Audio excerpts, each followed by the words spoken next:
lead.org/chaos. With me today, I've got Lee, who is Lee Holder at work and Lee Chaos at play, as we're going to be speaking about both. I thought I'd say both, really. Okay, so you're known, obviously, in the kind of industrial scene as both a DJ and as a musician, but what I really want to talk to you about as well is your work, because I think that's fascinating. So for everyone here, could you just explain kind of what it is you do? Yeah, sure thing. So I work for a charity in Gloucestershire called The Music Works.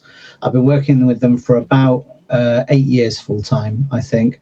My role there is disability lead and also head of workforce, which sounds a little bit dry, but it means I get to train people up to do my job as well as doing my job. And part of my role is finding gadgets and gizmos that allow people to access music making opportunities. So that's kind of like looking at gadgets that already exist in that area, or looking at ways that we can hack things that aren't necessarily designed to be musical instruments, such as like game controllers, or alternatively building things or working with people in the industry to build things so that people can make music who perhaps have got, who face some of the biggest barriers in life through their disabilities. That's fantastic. So is it both physical and mental disabilities, or is it just... Yeah, we work with pretty much anybody who's facing any kind of barriers at all at the charity. So my bit is disability, but we've also got people who work in health and youth justice and other areas as well. Okay. So it is kind of like anybody who doesn't get on with conventional instruments, and I very much include myself within that as well. It's like my entire history is like, trying to fudge it so that I can hang out with musicians without being busted for not actually being a musician myself. So it's quite nice to be able to do that for other people as well, and sort of like empower people to, enjoy music without sort of necessarily feeling like they've got to spend 10 years mastering an instrument, and we can just get into the joy of, jamming together and producing stuff without, going through all of your grades and things like that. Yeah, of course. Yeah. On a musical instrument. That's it. Yeah. No, I completely get that. So that's really interesting, because I guess when the thing you really picked up on there was you kind of like hacking things that aren't supposed to be musical instruments, like game controllers and stuff. So how would you set that up, kind of thing? What kind of stuff would you do with that? So let me give you an example. There's a chap that we work with, and he came to us after lockdown, and he was quadriplegic and wasn't able to move his body by will very much at all. Okay. And what we did with him was, first of all, we played Slipknot very, very loud, which was absolutely the gateway to getting any success with him. So he'd been in like a supported living unit throughout lockdown, couldn't listen to his music, and the first thing he did was come into our studio and got to play music really, really loud. And then we noticed that he had like this tiny movement in his leg as a result of that. Oh, wow. So what we then did was looked at apparatus that could take that kind of like tiny movement that he experienced when he was basically experiencing something that was joyful, and then use that to translate it into music. So there's a couple of bits of equipment that are on the market that allow you to do that. There's a thing called a sound beam that basically works with it's an ultrasonic sensor, like you get in like the back of your car to stop you reversing into a wall. Oh yeah. And it turns that into MIDI information. So we were able to take tiny movements of his foot and translate that into music. Kind of theremin-y. That's it, yeah, exactly that. But because it's MIDI, we can map it to other things. So we had it that cracking. For him, when he made, it was massive effort for him to get his legs sort of like moving about an inch. And so we wanted it so that when that happened, it did something really dramatic. So we had it set that every time we did that, it would set off like a proper old sort of like air horn sound. So it's like bah, bah, bah, every time he did it to sort of celebrate. And he just loved that. And so from that point on, we've got this thing where he's got like a cause and effect. He knows if he does something and he puts the effort in, he gets a really loud response. And from that, we were able to start working on sort of like other bits of interaction with him as well. And over a period of time, we then realized he could move his hands very slightly sideways.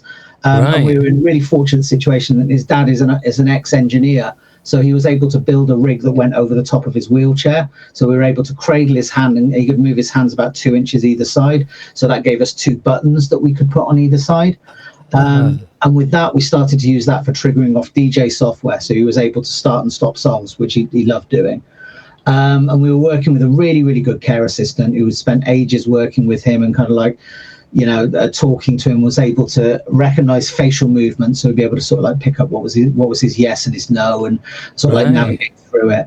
And then we looked at other ways that we could kind of like operate things. We found a system that worked with an iPad called which was I can't remember what it's called, Tracker Pro, which works with head movements. The way that works is you put a little infrared camera on top of your iPad. You take a little tiny like silver dish, a little disc rather, and put it in the center of your head, and it can tell which way you're looking and move a mouse. Right. So we were kind of playing with this, and we didn't think we'd get very far with it, to be honest, because this chap's blind, but he knew that if he moved his head left and right, it was changing the sound. So we had it set up so that if he moved left, it was playing one song. If he moved right, it was playing the other. And that started to encourage him to move his head. So he got used to doing that.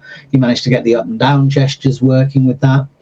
And then what we did after that was we were like, right, this is great. Let's set ourselves a bit of a challenge with this. So we're like, I wonder if we can get to a point where we might be able to play a gig.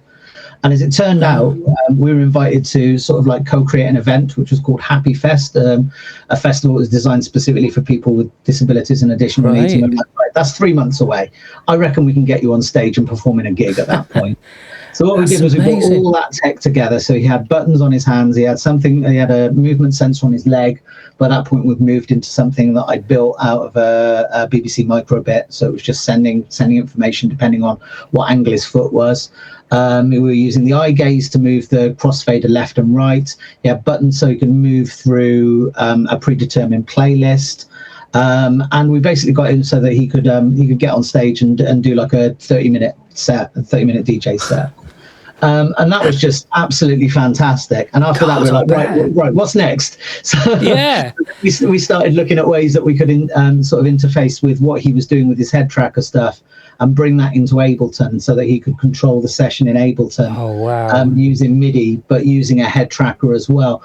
And the interesting thing about that was we went to the people who were the manufacturers of the kind of middleware of that and went, are you aware how useful this could be for people with disabilities? And they were like, we hadn't even thought about it when we were designing it. I'm like, right, okay. So if we make this tweak and this tweak, are you able to do that so we can make this a bit better? And we were able to work side by side with them to kind of like reconfigure things to make it work a little bit better with this guy's head tracker. So it's opened up like a whole world of possibilities. And it's like that's just one journey we have. So it's like sometimes we'll build these things called spaceships where we're bringing in all this different tech and we're swapping it out, and people will learn to use it or they'll outgrow it because it's something that we use to start a piece, and then it becomes obsolete and we move on to a better piece of equipment. But yeah, that's an element of my day job, is kind of like finding the tech and working with other music leaders to get the right setup in place and to test it, and then hopefully empower people to make music in one way or another. I mean, that's incredible. That's got to be, I mean, you've just basically given that guy some of his life back. That's incredible. Yeah, and the interesting thing about it is there was some sort of unexpected side effects with this as well, because previously when he'd been in lockdown, he didn't really have a reason to use a lot of the tech that was around him. But when we started working sort of side by side, he was like, now I know that I can control things through this interface. So we were having conversations with his carers at the centre, and they were saying he uses his communication board now. We've also got him, using his environmental controls. He can open his own curtains by using the iPad to trigger off Alexa signals. Right. He can switch his lights on and off. He can run his own Spotify playlists and turn his music up. So it really was the beginning of kind of like a whole bunch of empowerment with him, and sort of showing him that he could achieve quite a lot if he was able to master this technology. That's phenomenal. That really is phenomenal. Yeah, I mean, sorry, I didn't kind of expect it to be that kind of mind blowing, but it is. Yeah. So, have you got any other examples of kind of like a bit more kind of, I guess, when you're starting to look for tech, I guess you bespoke it to the person by the sounds of it. When you're looking pretty for tech. Much. We've got a bunch of stuff that already exists. There are some people who are manufacturing this stuff, and they're great. But one of my sort of like pet peeves about a lot of accessible technology is because it's for a limited market, it's ordinarily really expensive. Oh, of So course, a yeah. lot of this equipment is sort of like, it's thousands or tens of thousands, and that's a lot for somebody to buy, especially when they're not entirely sure that it's going to be the right piece of kit for them, or that they might Yeah. outgrow it. And one of my other things I'm really beefy about as well is if the company goes bust and the stuff doesn't get supported and it Yeah, becomes yeah, yeah. obsolete, Yeah. that can be really problematic, because somebody can invest a lot of time learning something and then can literally be locked out of a whole portion of something that's enabled them to live a more fulfilling life. But yeah, we've basically got a whole bunch of tech in. So we've got everything from guitars that are just open tuned or retuned, to Right. percussion instruments that have got contact microphones on them, through to all the kind of like the accessible game technology. There's a lot of stuff at the moment with esports around providing sort of accessible and modifiable controllers. So we've got a bunch of those. We're exploring VR and AR as a way of kind of like Yeah. getting people involved, and then we do a little bit of building as well. And I it's interesting you said about hacking. It's very much my approach. It's kind of like getting in and trying to find a script that's like halfway doing what I want, and then sort of like tweaking it. But we've built a few gadgets that have allowed us to sort of provide sort of starting points where we didn't have things before. So we've done one with an accelerometer on it, which was really good, and just a switch. We're working on one at the moment that came out of some work with a young chap on the autistic spectrum. And I had this. It's like I look out for gadgets like this all the time, because it's one of my sort of like loves, is to find like weird bits of tech. But I found an alarm clock that had like these little sort of objects you would put on it to change the music. Oh, right, yeah. I think I've seen those. It's a thing called a Zounds or something like that. Yeah, and yeah, that's it, yeah. Yeah, like one of those. You've got like things like Skylanders, or it's like the sort of stuff you used to see with the used to get like the collectibles on the Xbox and the PlayStation, and you plonk something on, and it would play a piece of music. And I was working with a lad with autism, and he just loved it and invented like this whole world around it with like what the pieces were and what the music meant, and he sort of had all this hierarchy and built an entire game around it.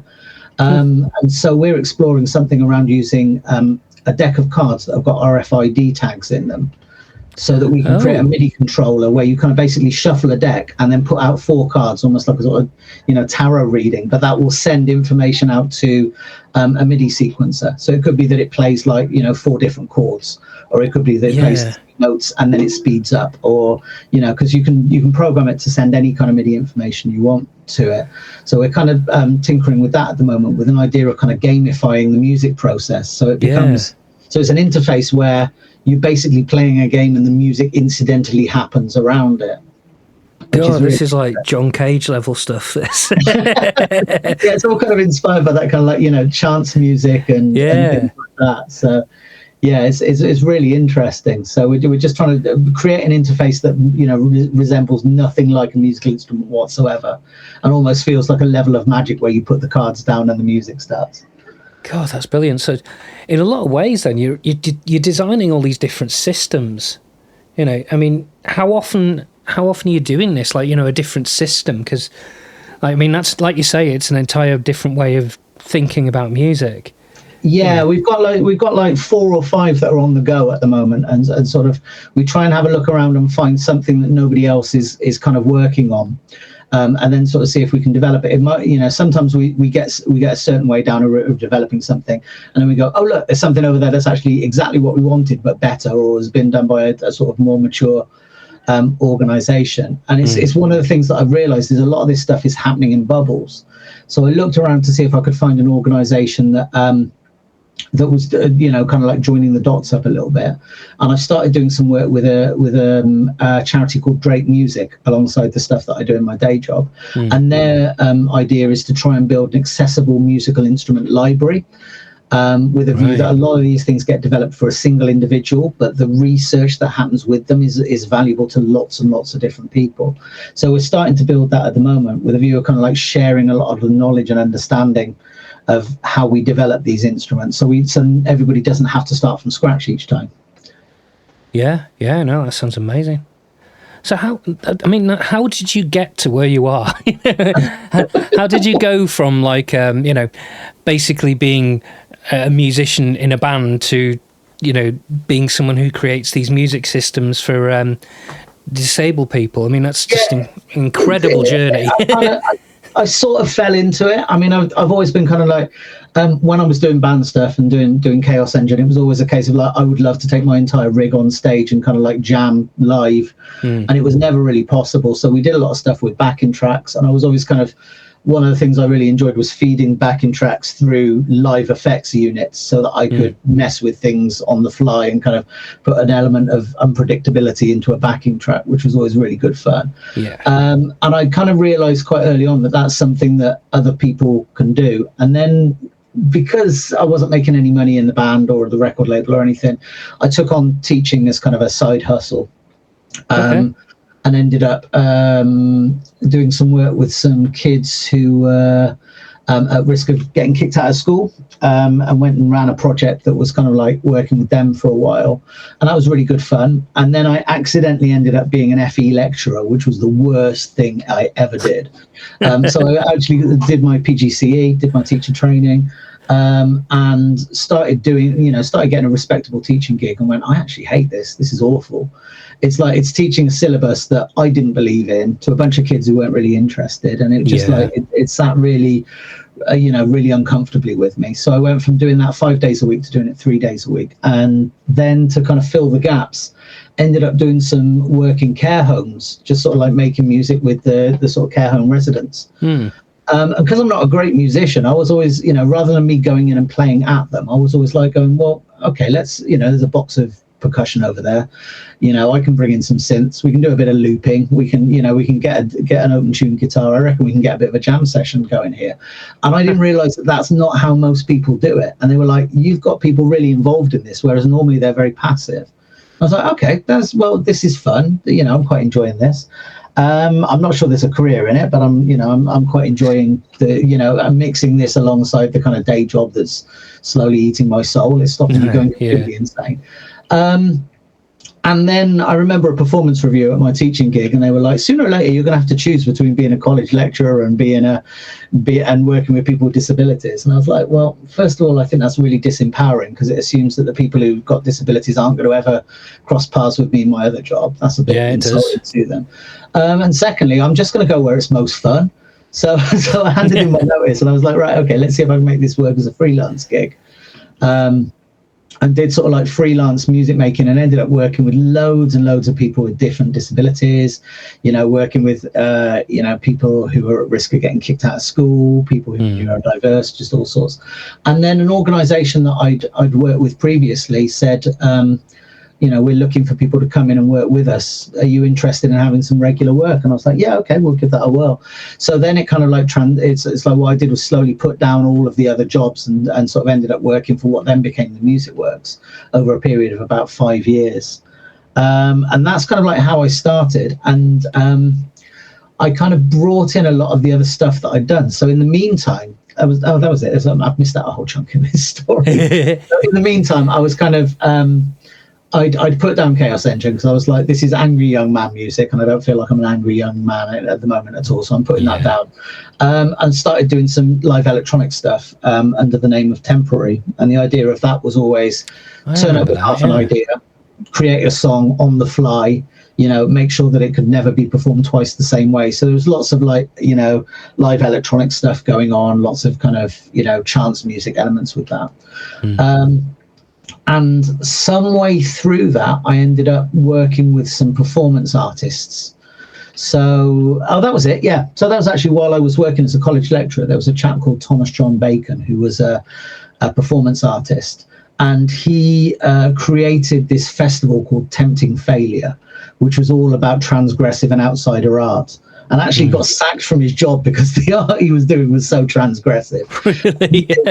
He used to like try and teach like 14-year-old kids Buto theatre. He was like, he's brilliant, absolutely insane. And part of his performance would be about doing this long, slow Buto walk while he hacked at himself with a knife. And sort of like bled all over this pit of sand. And it's like when they found out that this college lecturer was doing that, they're like, yeah, you can't have your job anymore. But he asked me if I wanted to do something for this festival called Tempting Failure. And I said, yeah, that sounds like a lot of fun. Yeah, I'll give it a go. And he said, good, you're headlining and it's in 3 weeks. And I was like, okay, right. So we're like, right, how do we do this? So we took what we were doing with Temporary, with all the live electronic things, and we're like, okay, we need to do something that's quite spectacular if it's the grand finale. So we did what we did was we got a friend of a friend introduced me to somebody who did like full body suspensions at Torture Garden. And what I did was I took a thing called a Mind Flex, which reads EEG brainwaves. It's literally a toy, and the more you concentrate, the more what it would do. It would make like a ping pong ball go up and down.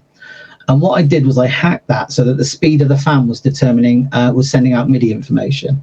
So what we did was we put an EEG brainwave detector on somebody who was doing a full body suspension, and then we read the MIDI data and we turned that into a performance live. Oh my God. Which was good fun, and it kind of like it was an interesting thing to do. And then I used that tech to do some work with somebody with disabilities. So I then took that and went, right, we can now use that to control volume levels for somebody's DJ rig. So when I was still sort of like working with people with disabilities, I was taking stuff that I was designing for performance art and then retooling it so that it could be used in a more tame environment effectively. Yeah. And we did that we did a couple of other performances where we were doing things like we did another one where we were reading brainwaves and light levels, and we did another one that was based on a tea party where it was like all the light and the weight of a cake was changing MIDI information and things like that. That's great. And it was really, really good fun. It was, and so I had like this sort of like 3 or 4 year period where I was working with lots of performance artists. And we did a couple of our own. We did another installation in Nottingham where we used the moisture in people's breath to open and close audio channels. So we basically had some medical masks hanging down, and as people started breathing, it would read that there was moisture in the air, and that would cause an audio fader to move up. And in that instance, it was an installation called Breath of Life, and it was it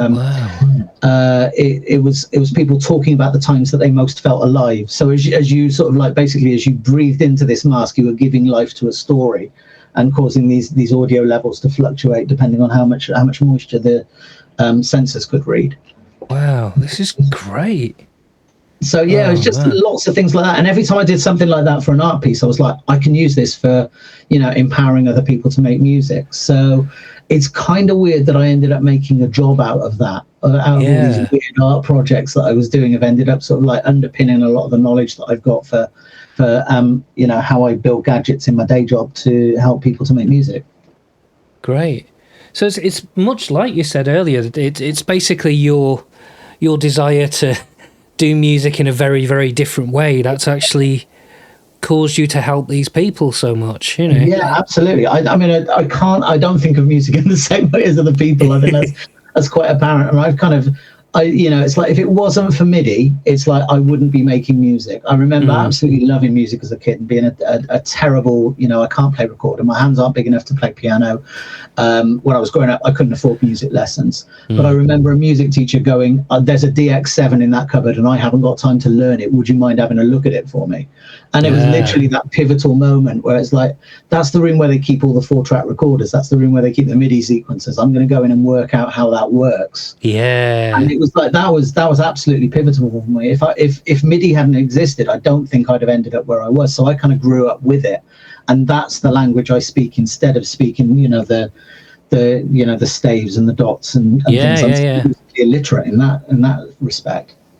So that's got to be fascinating. I wonder if you became what you were because of the time you did it, because I don't know if Lee Chaos now, if Lee Chaos was in school now and they put him in front of a laptop with Ableton, would have done all these things like, having MIDI changed by the weight of a cake and stuff like that. Yeah. And it's a conversation we have at work a little bit, because it's like if you put somebody down in front of a digital audio workstation, they're basically presented with like 50 years of legacy information immediately. Everything that they could need would be there. Whereas when I was a kid, it was like literally, it's like when I were a young lad, it's like there was no internet. And it's like, and there were I remember going to the library and getting out books on MIDI, and reading them and going, I kind of understand this, but I'm not entirely sure. And I didn't even have the gadgets that, they were referencing in the books, and reading, Sound on Sound and Future Music magazines and things like that, and kind of piecing it together, and then having to like save up and buy an instrument and hope it was the right thing. I remember buying a TR 505 drum machine because I knew that the 808 was good and the numbers were kind of similar. That's literally all I had to go on at that particular point, and going to like Notting Hill Music Exchange on the bus, because I'd phone them up and there was something in there that sounded a bit like the kind of thing that I'd need. So it was trial and error, and that trial and error approach, rather than an expectation that I sit down and everything I want is going to be in front of me, was what kind of led me to this weird approach to how I make music. Right, great. So some of those MIDI sequences, were they like the old school ones where it's just basically a bunch of switches in lines kind of thing? Or was it, were they ones with a little display and stuff? Yeah, I'm trying to remember. So my sort of first proper sequence was the Alesis MMT8. Oh, right, which I knew was the I'd read that was what Orbital used, so I saved up and got one of those. So that was a winner, and I've still got that. But I remember doing sequencing on like, am I getting this right? Yeah, I actually did a gig with a ZX Spectrum playing the drums while I was still at school. Spectrum, that was the one. Yeah, I remember it. And our set was so long, we had to load the second part of it live on stage. And so we were like, we said to the vocalist, look, seriously, you're going to have to come up with 4 minutes of like stand-up material while we load this in the background. But we did that. I remember that with like it was the Spectrum and a Sequential Circuits Prophet 1 on stage for that as well. And weirdly doing covers of things like Led Zeppelin. And that being kind of like the entry into kind of sequencing and how I put it together. But I've kind of always, that kind of grid-like approach has always been like how music makes sense in my brain. Right.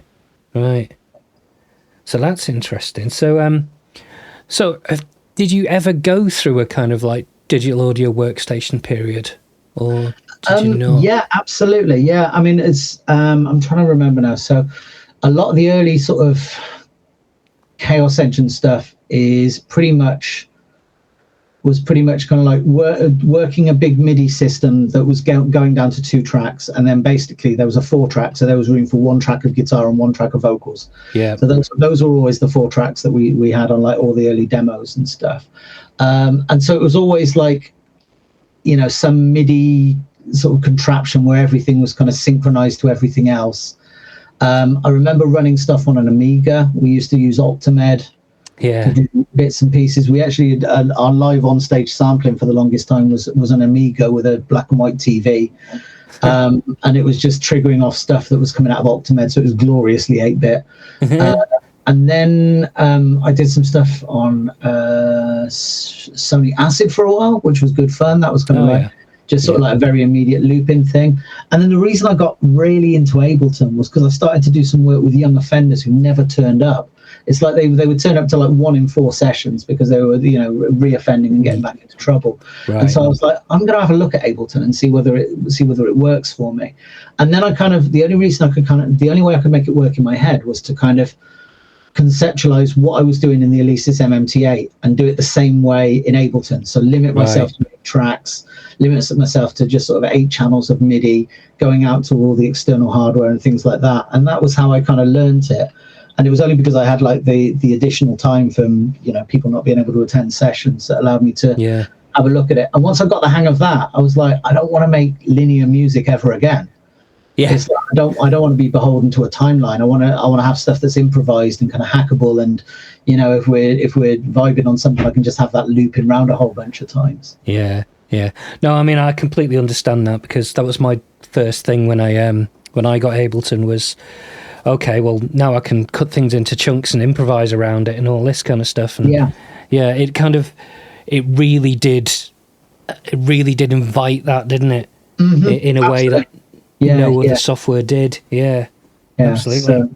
Yeah, so it's like from that point onwards, it's like I never want to do anything that's sort of like, it's like song-based stuff just lost interest for me for the longest time. And just sort of like making the sort of like long improvised jammy stuff was much more where I was at. So yeah. Cool. So that's an interesting thing. You're obviously your day job involves creating music in these systems for other people. Do you still make stuff yourself, or is that something that when you come home you're like, I have done enough of this. I want to, I don't know, make cheese. Yeah, no, it is a bit like that. So it's like I've put music down. It's kind of weird. I did a New Year's resolution where I decided to try and do a bit more music, and I wrote about 60 pieces of music through January, and then put it down in February and didn't pick it up again. So there's a whole bunch of that. There's a sort of like missing Chaos Engine album as well, where I picked it up and went, let's see if we can get this over the line, and then I just went, oh god, no, I'm not feeling that either. So there've been sort of like peaks and troughs, but one of the things that I've really enjoyed instead is kind of getting involved in like the stagecraft elements of things and sort of getting involved in lighting, DMX. And there's been a couple of instances where I've done some work with artists to help kind of like curate their stage show, which has been great. There's an artist called Grove who used to be in a band called Bast, and they came through our artist development program at work. And I remember doing some work with them about sort of like how we take visual elements and we translate that into like, a lighting map and doing some pixel mapping and stuff like that. And that for me is really exciting at the moment. So it's kind of music adjacent. But it's like, I feel like MIDI, I've kind of gone, MIDI is the day job. I've learned that. I understand how that works. It's like, let's try and do that with DMX. Let's try and do that with visuals elements. Let's try and make interactive things happening. And that's had some really interesting side effects as well, because I've been able to now talk about that element to some other kind of like, visual artists and start to bring elements of that into the stuff that I'm doing at work as well. So there's for instance, there's I don't know what you call them, like a lighting, an art lighting installation organization called Squid Soup, who do like some quite kind of like big immersive pieces. And I started working with them in 2019. And that came through my day job. Is like they'd done a piece that was going into Gloucester Cathedral. They did a big light installation that was going into the cathedral. They had some interviews with people who were refugees and survivors of war. And they were like, we want to put something in, but we don't know how to join the dots. And so we worked with a young composer on our artist development program, and I kind of like took all those elements and created the audio for it. And we did like this incredible immersive piece, which was really good fun for the audio, because when we got into the cathedral, they had like a PA system that was designed for voices in the downstairs, because that's where they were giving their sermons. Of course, What we did was we put some speakers right in the rafters. So what I could do is, rather than mix it kind of like left to right, A to B, what I could do is have dialogue downstairs and then have these big sweeping sounds upstairs that were in like the bowels of the cathedral that I could then mix so that it came down rather than sort of like left to right. It was coming up and down, which was really good. And as a result of that, they were like, do you want to come and work on some other projects with us? So we've done a few things where they've installed lighting setups, and then I've kind of been the person who's kind of opened that up to people with disabilities and gone, hey, there's this environment with this really cool thing happening. Should we do some music in here? So we've just done our second year of installing into Dishu's retail units in Gloucester. And it's really cool to just sort of like bring in a bunch of young people with disabilities and go, this is your space. We're going to do a performance here in a week's time. Look at all these amazing lights. What kind of music do you want to do? And use that as like a starting point for a conversation. And then that helps us to kind of platform people with disabilities, and people are sort of, intrigued by the lights. And then they're kind of, also curious about why these people are in the space and making music as well. So it's opening up a whole bunch of really interesting conversations.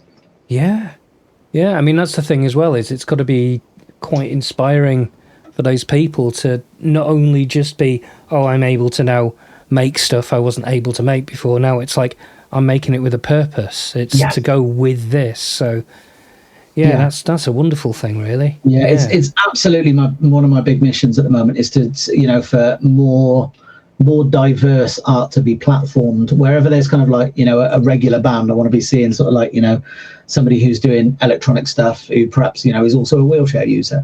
And it's, and just sort of like having those conversations about how we can make these areas more accessible to, more than four white guys with guitars. Yeah, and that can only make art richer, really, can't it? Exactly. Yeah, for sure. Yeah, that's great. Yeah, it must kind of feel to you like when you're kind of at gigs and you see like bands just doing normal band stuff, you must just look at it and just go, wherever.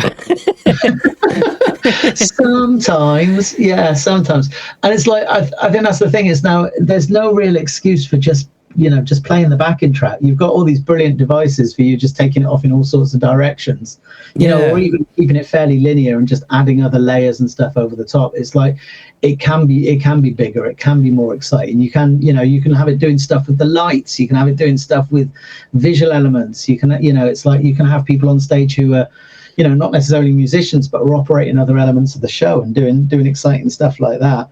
And so when I do see people just sort of like just playing along to a backing track, and I'm like, oh, come on, there's got to be more. And it's like one of the things I love is people who bring a show. It's like it's all of my favorite artists are ones who've got like really phenomenal stagecraft, even if you don't necessarily love the music. So like my big favorites are like Nine Inch Nails, Sigur Rós, Aphex Twin, Chris Cunningham. Orbital have always brought on a decent live show as well. Those kind of acts are the ones that really kind of like stick with me. People who put on like a performance and go beyond. They don't expect the music alone to be the thing that's sort of like captivating. There's a lot of other stuff going on. I think that's I think unfortunately a lot of the stuff that's around at the moment is probably a little bit too musically rigid for that kind of thing, isn't it? Yeah. And I think that's unfortunate, really. I mean, I'm a big fan of music that decides to go into really, really different areas. That's my jam, Yeah. So I love music that feels like it's going to fall apart any moment. Yeah. Absolute favorite things is like music that's just like absolutely on a knife edge as to being total chaos. It's really it's like that's what gets me really excited. Yeah. I think there's only one physical band I've heard that kind of have that feeling with me. I don't know if you've ever heard Lightning Bolt, but no, I'm gonna have to make a note and hunt them down. Yeah, they're basically, I can't remember if it's 2 or 3 guys, and they refuse to play on stages. Nice. They basically go in the middle of everyone, and it's a drummer, and I think it's a bass player, and some of his strings are actual guitar strings. Right. And they just make this ungodly racket that kind of like at times just feels like it's just about to fail. It's just. It's my absolute favorite. There's a band, and I can't for the life of me remember the name of them, but I remember they did the same thing. They were in the middle of the venue. They had a guitar stack on one side. They had like a drummer with about 40 drums. And during the set, he was literally giving them to audience members. Huh. It's just, great. It wasn't a gig. It just became this ritual. And it just became, the audience were just playing like this real simple tribal beat. And then they were doing this other stuff over the top. And I was just like, I've never seen anything like that. And I just absolutely loved it. It was just, we always tried to get elements of that into the stuff with the Chaos Engine. One of my favorite stories is the time that we got a samba band to join us, which was just phenomenal. So we had like, we always used to do these big Christmas shows. And I used to work as like a music promoter in a venue. So we could pretty much do whatever we wanted. And we had Rog, who at that point was playing in Leechwoman. Oh yeah. He brought his other band Hydra along, and so he had like a stage full of like metalwork, like gas canisters, the inside of washing machines, that kind of thing. And he joined us for like a couple of songs at the end of our set, and it's like that was brilliant. And then we did like a finale, which I think was "Merry Christmas Everybody" by Slade. As we were playing, Rog went on an extended like loop for it, and this samba band came in from the back and joined in, beat perfectly, and it just turned into this 20-minute sort of industrial samba percussion thing. And then somebody jumped on the decks and started scratching, and then the bassist got back on stage, and I was like, I'm not in control of any of this, and I need even more for that. It was just one of those like real moments. It's just like this is just anarchy, and I'm here for every bit of it. It's brilliant. We need more anarchy in music. We need more anarchy. Definitely. Yeah. I think that's the thing, is everybody's kind of like rushing for like polished, music. And I was reading an article on this the other day. It said, there's no reason now to put out any music that doesn't sound like it's got absolutely perfect production. But at what cost? What do you lose as a result of that? Well, and I was absolutely. So I was listening back to old Chaos Engine stuff, and I was thinking, maybe I could dust off some of these tracks. So what I thought I'd do is put them into one of those stem separators. Yeah. And it just really laid bare, like, how little I knew what I was doing when I was making it. But there's nothing on the bass track, absolutely nothing. And the vocal track is like, I was listening and going, oh, that's definitely the recording of a doorbell I got to feed back at one point, that the AI is now picked up as like a vocal track. And it's just, there was just all this clattering and sort of like, all this stuff that wasn't music or musical in any way. But then I was growing up listening to, Test Department and Fetus, Neubauten and things like that. And that for me was the exciting thing, that kind of like anything can be a musical instrument. Your sampler can sample anything. And I think we've really lost a lot of that kind of, throwing everything, including the kitchen sink, into the mix and seeing what happens. Yeah, I 100% agree. I mean, it's like it's when you look at YouTube tutorials and stuff, it's all about how to get everything perfect. And the thing is perfect is dull, perfect is boring. Everyone's got perfect. That's fine. It's do something interesting. Absolutely. I love that bit where I'm listening to something and I'm going, what even is that sound? That's the bit that gets me, is like, that sudden moment something sticks out and you're like, I wasn't expecting that and I don't know what it is, and now I'm curious. I want to go and find out. I want to hear more of that kind of thing. And I think there was a lot more of that going on when I was kind of in the 80s and the 90s, and I wasn't necessarily led by the internet into what I was listening to, and you were following breadcrumbs, looking at what label an artist was on, and then going, right, I'll buy something on that label and see what I find, and suddenly ended up, sort of, I remember finding bands like Cocteau Twins, and then finding other people who were on like 4AD and things like that. And that, that exploring, that whole serendipity of just kind of like not knowing what else you're going to find in that area. It's kind of funny because it's kind of both easier and harder to find stuff now. I think because, like you say, you used to just come across something that would lead you on label trails and stuff like that, and now it's like, well, what do normal people do?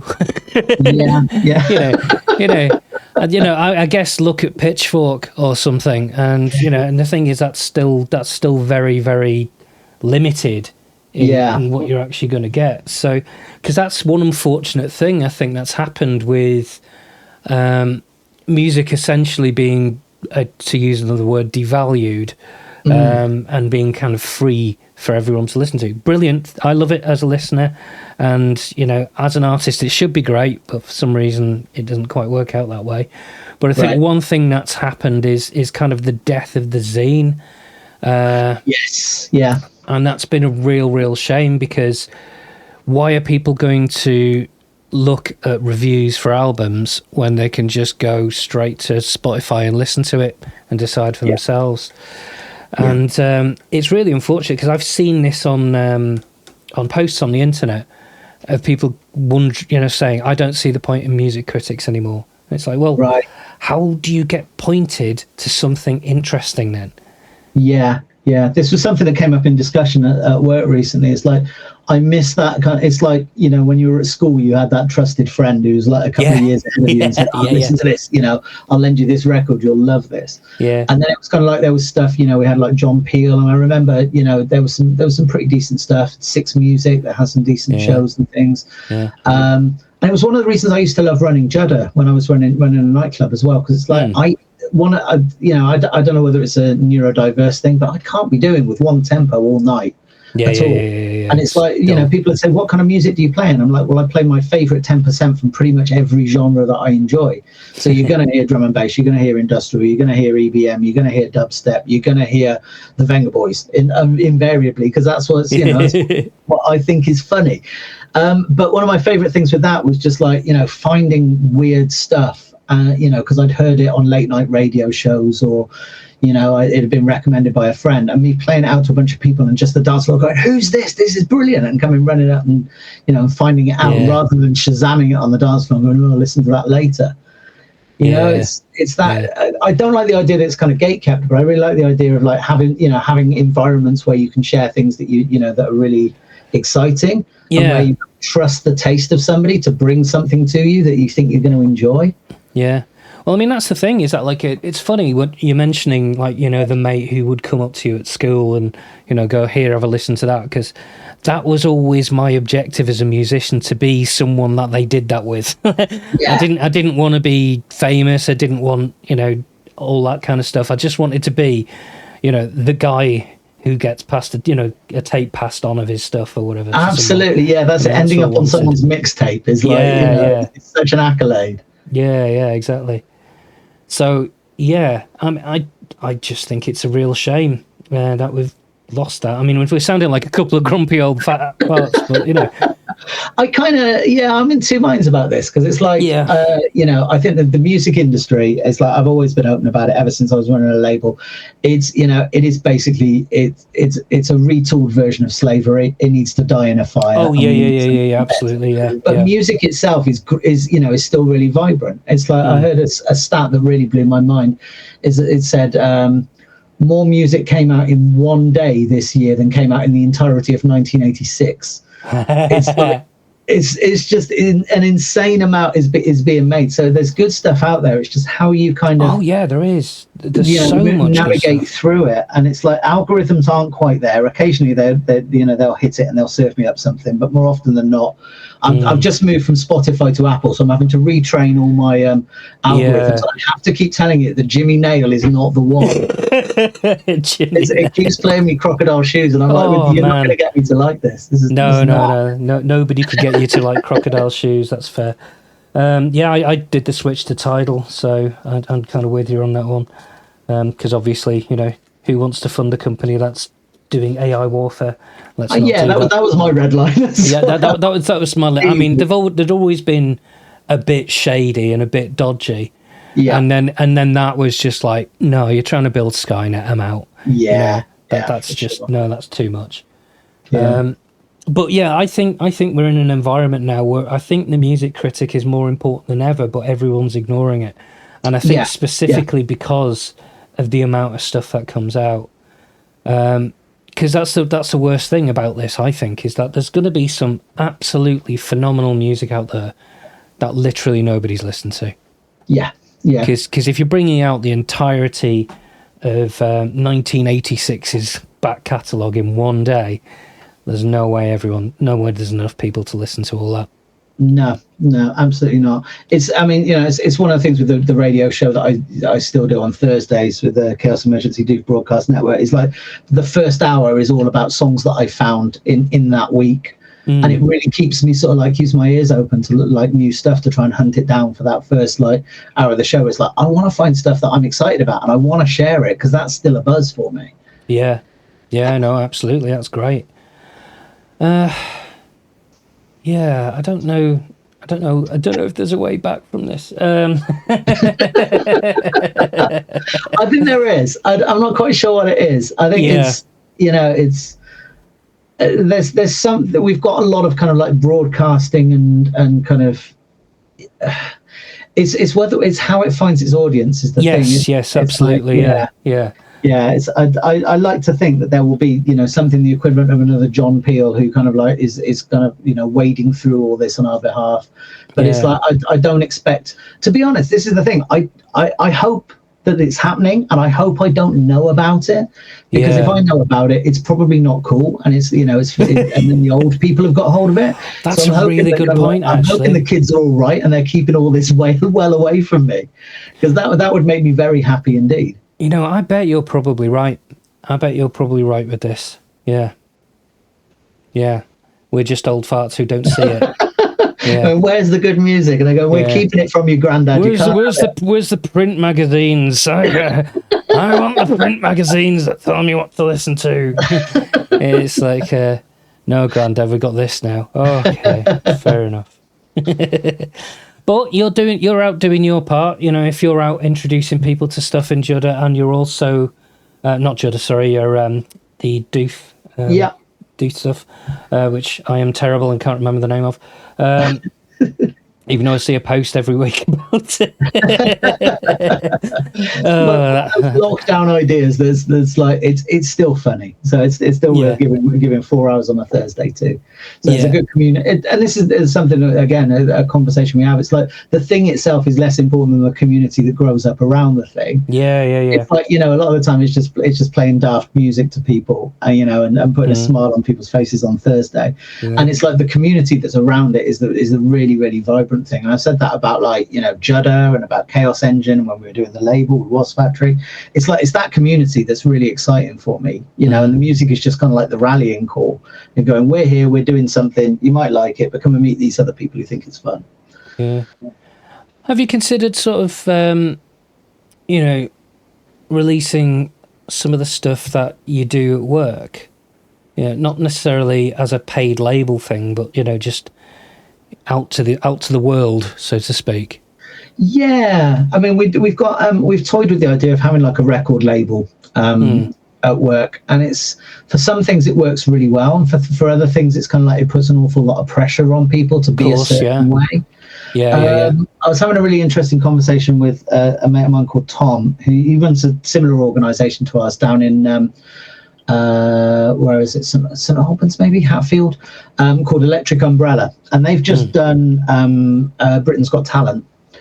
And they were like, we really had to think long and hard about this, about how we would be judged, how we would be compared to other artists, because we go on, it's like we don't rehearse, we just go on and we play songs. They write all their own songs, and then you know, Tom is actually a brilliant songwriter, but he's basically got like 30 or 40 people with quite, you know, significant additional needs on stage that could go off at any moment. And again, it's that kind of like knife edge thing that I find really exciting, but it's, you know, if you compare it to like anybody who's like classically trained, it just doesn't stand up. It's like, but if, you know, if you go there and you're looking at it and going, this is joyful, this is, you know, everybody here is singing their hearts out and having a brilliant time, then by that metric it's actually, you know, a lot more entertaining.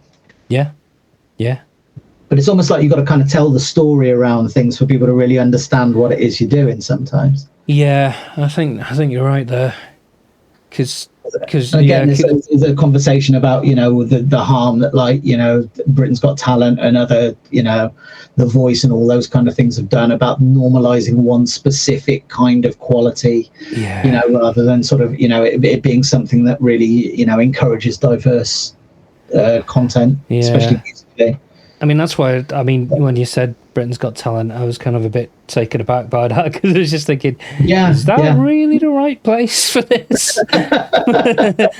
But I mean, that's why I think, I mean, because the thing is, I find the concept of this stuff really interesting, and, you know, I love that kind of not knowing what's going to happen as well. So that's why I was kind of interested to see, because, you know, I'm not saying it could be, you know, the renaissance of that kind of thing. For all I know, there's loads and loads of that stuff anyway. I don't know. Which, like you say, there might be 100 albums of that released today, and I don't know anything about it. Yeah. I mean, one of the things that gives me hope is you've got festivals like Arctangent and the name of the one that's in Birmingham as well, Supersonic. You know, and those festivals have been going for a good time now, and they've been pulling in a decent crowd, and their programming is still weird. Which really delights me. Every year I look at the Arctangent lineup and I just go, I wish I was able to do that these days. I wish I could just disappear for a day or two and go and do it. They've managed to create an environment where it's okay to put Godspeed You Black Emperor and Clowncore on the same line. Exactly. That's magnificent. Obviously, I'm going to celebrate that. It's just phenomenal. It's funny, actually. I did see both of those live last year, so it's kind of like nice choice there. Well, anyway, I just thought to say that this has been absolutely great, and it's been a pleasure. It's always great to talk about this stuff, and I'm sure there's lots of stuff I could natter about that I'll remember as soon as we end the call. Oh, it's always the way, isn't it? Always the way. Actually, I mean, that's one thing. obviously you got into music through the MIDI side of things, but what kind of got you into wanting to do that? You know, what kind of, I guess, in a way, what bands, but also what kind of made you think, you know what, this could be for me? Yeah. So yeah, I used to be really, really into kind of like heavy metal, and the first single I ever bought was Iron Maiden. I remember this clearly because I bought The Number of the Beast on blood red vinyl, but I bought it in Littlewoods. Littlewoods. It was like the first single I ever bought. Very, very sort of clear memories of that. And I was kind of enjoying exploring metal. I had a cousin who was really into it. He was about 6 or 7 years older than me. And then I remember kids getting really excited about Guns N' Roses, and I took a listen to it and went, "Oh no, that's where I draw the line." Yeah. And really got really upset with it, and all kind of like the misogyny in it, and you know, and all the really hated them as well. Kind of like it felt like it was okay to talk about all this sort of like cop rock stuff that I really didn't like. Went, oh goodness me, this is not the scene for me at all. So I remember selling all of my records, and buying really obscure stuff by Cabaret Voltaire. Oh yeah. At the time I was aware of through things like the Max Headroom TV show and like Snub TV and Network 7 and all of that weird Channel 4 programming and BBC 2 stuff. And I used to watch all that, religiously, just hoping I'd catch like 30 seconds of something I hadn't seen before. And then went on a big voyage of discovery with that, sort of Depeche Mode being the thin end of the wedge, but then really getting into a lot of the Some Bizarre and Factory and 4AD and that kind of like noisy stuff. And that was kind of I kind of got lost in that a bit. Loved Fetus and every single incarnation of Fetus, which was and that was for me was like the it's like reading interviews about him and going, he did this all himself. It's like, well, I can do that. It's like, if he can do that, I can do that. So that was very much the thing, is going, he rarely plays live. It's like, it's a studio project. And then sort of like, sort of seeing bands around that were just like individuals or duos. So, The is another one that's a massive influence on me, Soft Cell, all of those kind of like artists. And then, so I was kind of like tinkering around with like synths and, plugging various things in without really knowing what I was doing. And then I went to art college and I went away to St. Albans to study special effects model making, which I was terrible at, absolutely still terrible.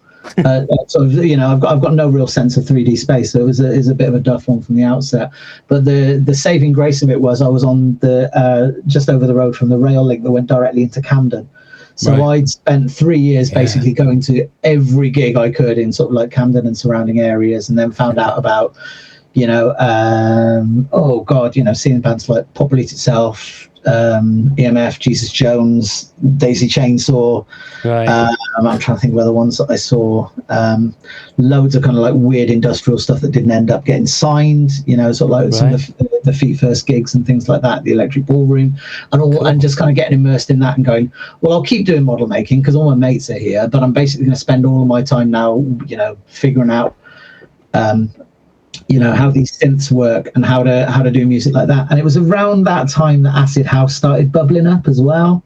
So I was really interested in all of kind of like the crossover between like acid house and Grebo and music with drum machines and shouting and that kind of things. And then the Prodigy were like enormous for a while. And this is one of the reasons that I get really angry with Oasis, because it's like I remember waking up one morning and hearing like 808 State and Pop Will Eat Itself and EMF on the radio, and then suddenly Oasis came through and everybody went back to just using guitars and just sort of like this weird 1960s Paul Weller version of what music should sound like. And it felt like everything took a massive step backwards. It is weird, isn't it? Because like that whole kind of Grebo scene is about 3 years, isn't it?